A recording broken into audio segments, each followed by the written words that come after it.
Hi hello नमस्कार. मी तुमच्या सगळ्यांची लाडकी रेश्माच किचनमध्ये तुमचं स्वागत करते. आज आपण आपल्या चॅनलवर हाय प्रोटीन हाय फायबरचा डोसा झटपट कसा बनवायचा ते बघणार आहोत. आज आपण भिजवलेल्या मुगांचा आणि मुगडाळीपासून स्टफ असा डोसा बनवणार आहोत. त्याच्यामुळे आपल्याला हाय फायबर हाय प्रोटीन मिळेलच. प्रोटीन का म्हणते मी, कारण मुगामध्येही हाय प्रोटीन असतात आणि त्याचबरोबर आपण ह्याच्यामध्ये पनीरही ॲड करणार आहोत. त्याच्यामुळे या डोशाची चव वाढेलच, त्याचबरोबर ह्याचा प्रोटीन रिचनेसही वाढेल. सगळ्यात आधी मी डोशाचं बॅटर तयार करून घेते. त्याच्यासाठी मी भिजवलेली 1 कप मूग डाळ स्वच्छ धुवून घेतलेली होती आणि मग भिजवली होती. 2 तास भिजवून घ्यायची. जर वेळ नसेल तर अर्धा तास भिजवली तरी चालेल. त्याच्यात 1 मोठा बाउल इतकं स्प्राऊट घालणार आहे मी.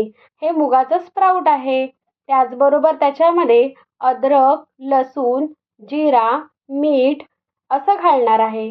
जर कन्सिस्टन्सी ॲडजस्ट करायची असेल तर त्याच्यामध्ये थोडंसं बेसन घातलं तरी चालतं. पण आपण जी भिजवलेली मुगाची डाळ घातलेली आहे त्याच्यामुळे बॅटरला एक छान कन्सिस्टन्सी येते आणि आपल्याला पसरवायलाही सोपं जातं. आपण पाणी ॲड करून ह्याचं बॅटरसारखं छान मिश्रण करून घेणार आहोत आणि मग तवा गरम करून त्याच्यावर हे पसरून घेणार आहोत.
हा डोसा आपण दोन्ही बाजूंनी छान शिजवून घेणार आहोत. कारण जे मोडालेले मूग असतात ते थोडेसे पचायला जड असतात. ते शिजवले आपण तर ते पचायला सोपे जातात. त्याच्यामुळे आपण हे दोन्ही बाजून छान शिजवून घेणार आहोत.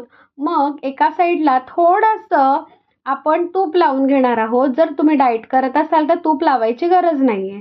मग त्याच्यावर थोडासा लाल मसाला, चाट मसाला, मग कोबी, गाजर आणि पनीर हे सगळं छानपैकी खिसून त्याच्यावर संपूर्णपणे स्प्रेड करून घेणार आहोत आणि मग हे फोल्ड करून चांगलं शिजवून घेणार आहोत. आणि हा डोसा आपण दह्यासोबत सर्व करणार आहोत किंवा तुम्ही ग्रीन चटणी, पुदिन्याची, कोथिंबीरची त्याच्यासोबत सुद्धा सर्व करू शकता किंवा असाच खाल्ला तरी हा अप्रतिम लागतो. तेव्हा ही रेसिपी नक्की ट्राय करून बघा. तुम्हाला ही रेसिपी कशी वाटली ती नक्की कमेंट करून सांगा. हा एक डोसा खाऊनच तुमचं पोट भरेल आणि तुम्हाला भरपूर प्रमाणात प्रोटीन्स, फायबर मिळेल. चला तर मग सांगा मला ही रेसिपी कशी वाटली आणि माझा व्हिडिओ पाहत राहा. लाईक करा, शेअर करा, कमेंट करा आणि रेश्माज होम किचन या यूट्यूब चॅनलला सबस्क्राईब करा. Thank you so much.